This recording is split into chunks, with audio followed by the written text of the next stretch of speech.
dari di channel Frost Diamond. Duduklah dengan santai, pasang sabuk pengaman kalian. Tekan tombol like dulu guys. Sama tombol subscribe yang warna merah. Kalau tidak, kalian akan dicari hantu desa penari.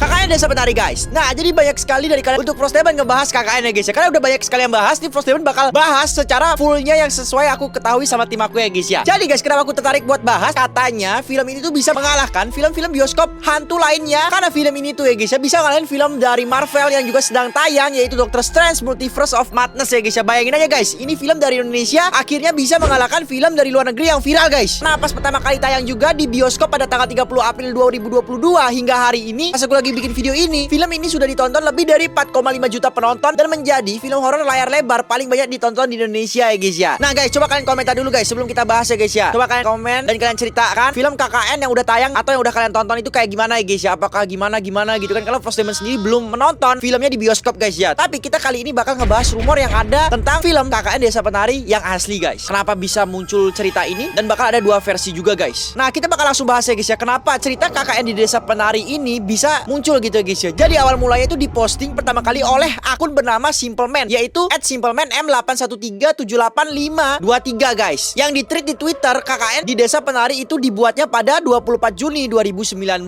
guys. Jadi udah lama ya guys, sudah sekitar 2 tahun 3 tahunan lalu lah ya guys ya. Nah berdasarkan Simpleman ini, cerita yang dia unggah tersebut merupakan kisah nyata dari sebuah mahasiswa angkatan 2005 dan 2006 yang melakukan KKN atau bisa kita sebut dengan kuliah kerja nyata. Nah dulu sebelum aku IDO dari kuliah ya guys, aku pernah ikut KKN tapi aku nggak ikut guys, karena serem guys. Karena disuruh ke desa terus nginap di sana, kita disuruh bikin tugas apa gitu aku lupa ya guys ya. Nah jadi lokasi KKN ini itu konon katanya berada di desa kecil dan terpencil di Banyuwangi guys, di Jawa Timur. KKN ini terjadi pada tahun 2009 atau sekitar 13 tahun lalu ya guys ya. Cerita KKN di Desa Penari ini guys ya, yang dibikin sama Simpleman ini dibuat dalam dua versi, yakni versi dari sisinya Widya sama dari versinya Sinur. Jadi agak sedikit berbeda, tapi kalau kita sambungkan itu bisa jadi satu ya guys ya. Maksudnya satu alur guys. Nah Simpleman ini guys mengungkapkan awalnya dia tidak mendapatkan izin dari pemilik cerita asli KKN di Desa Penari untuk menceritakannya, karena beliau memiliki ketakutan sendiri pada beberapa hal yang meliputi kampus dan desa tempat KKN diadakan ya guys ya. Namun karena Simpleman ini berpikir bahwa cerita ini banyak pelajaran yang mungkin bisa diambil terlepas dari pengalaman sang pemilik cerita, akhirnya mereka sepakat bahwa semua yang berhubungan dengan cerita ini seperti nama kampus, fakultas, desa, dan latar ceritanya akan sangat dirahasiakan. Hal inilah dia bisa mendapatkan izin untuk Simpleman menceritakannya lewat tweet di Twitternya ya guys ya. Oke guys, jadi sebenarnya berdasarkan keterangan dari akhir tweet postingan Twitter tersebut, ada 14 orang yang melakukan KKN ke desa ini. Namun hanya 6 orang yang diceritakan, karena 6 orang inilah yang paling banyak berperan dalam cerita KKN Desa Penari ini ya guys ya. Sebenarnya cerita asli dari cerita ini menggunakan bahasa Jawa, tapi kita bakal terjemahin ke Indonesia supaya kalian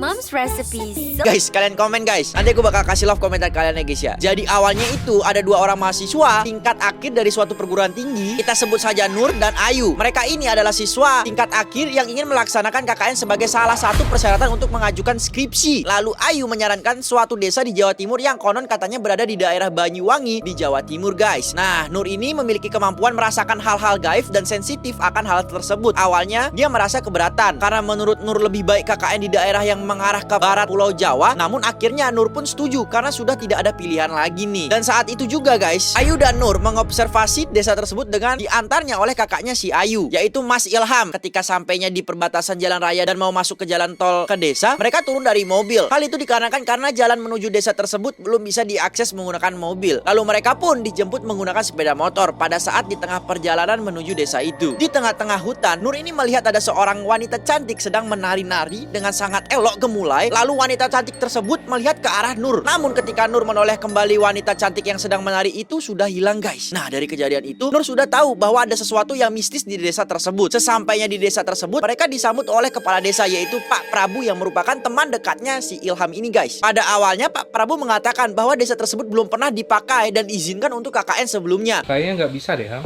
karena desa ini belum pernah dipakai buat KKN. Pak Prabu juga bersikeras tidak memberi izin kepada mereka untuk KKN di desa tersebut. Entah apa alasannya gitu guys ya. Namun sepertinya ada yang ditutup-tutupi sebenarnya dan tidak bisa diceritakan oleh Pak Prabu. Namun nih guys, Mas Ilham menegaskan kalau mahasiswa-mahasiswi ini adalah anak-anak yang baik dan tidak akan berbuat macam-macam. Mereka sangat kesulitan mencari desa dan mengatakan kalau desa inilah yang sangat cocok untuk melaksanakan program kerja KKN mereka. Hingga akhirnya Pak Prabu luluh dan mengizinkan mereka untuk KKN di desa tersebut ya guys ya. Jangan Jangan kalian macam-macam di desa ini. Nah, setelah diizinkan ya guys ya, Pak Prabu mengajak mereka untuk berkeliling di desa untuk melihat keadaan desanya. Saat mereka itu berkeliling dan muter-muter, Nur melihat ada sebuah batu yang ditutupi oleh kain nih guys ya, dengan ada sesajen di bawah batu tersebut. Dan di atas batu itu, Nur pun melihat sosok makhluk hitam dengan mata yang merah yang menyala serta memiliki tanduk kerbau di kepalanya itu guys. Nah, sosok tersebut juga biasa kita sebut dengan nama genderuwo. Lalu secara tidak sengaja Nur dan makhluk tersebut tatap-tatapan nih guys, tatap muka, dan Nur langsung membuang pandangannya dari makhluk tersebut. Lalu Nur mengatakan kepada Ayu untuk langsung meninggalkan tempat tersebut. Hingga akhirnya pun mereka langsung pulang dari desa tersebut. Nah, Ayu ini terus bertanya-tanya nih guys kepada Nur. Soalnya aneh, kenapa tiba-tiba Nur terus pengen ngajak pulang? Namun si Nur ini tidak menjawab dan hanya diam saja ya guys ya. Masalahnya tidak berhenti di situ saja. Semua pernyataan sudah aman kecuali kelengkapan anggota nih, yaitu dalam setiap kelompok minimal harus melibatkan 2 fakultas berbeda dengan anggota minimal 6 orang. Hingga akhirnya Ayu mengajak 2 temannya, yaitu Widya dan Bima, dan juga 2 seniornya yaitu Anton dan Wahyu. Pada awalnya si Nur ini menolak adanya Bima karena Nur udah temenan lama sama si Bima dan tahu gimana kelakuannya si Bima. Namun pada akhirnya Nur pun pasrah nih guys ceritanya, dan setuju kalau Bima harus ikut. Beberapa hari sebelum mereka berangkat, Ibu Widya merasa keberatan dan sempat mengeluh nih karena lokasi KKN tersebut berada jauh di hutan sana dan sangat jauh dari perkotaan. Namun Widya menjelaskan kepada ibunya kalau tempat tersebut sudah diobservasi oleh Ayu dan Nur. Dia mengatakan desa tersebut aman, warga dan masyarakatnya pun juga baik. Hingga akhirnya dengan berat hati ibunya Widya pun mengizinkan mereka guys. Tepat di hari mereka harus pergi ke desa tersebut, mereka berkumpul di suatu tempat yang mereka sudah janjikan. Lalu mereka berenam segera berangkat menggunakan mobil ke arah timur Pulau Jawa. Di tengah perjalanan mereka bertemu dengan seseorang pengemis tua. Lalu tiba-tiba pengemis itu menggebrak-gebrak mobil mereka nih. Ketika Nur melihat pengemis itu, Nur melihat kalau bibir pengemis tua itu seolah-olah mengatakan jangan pergi ke sana.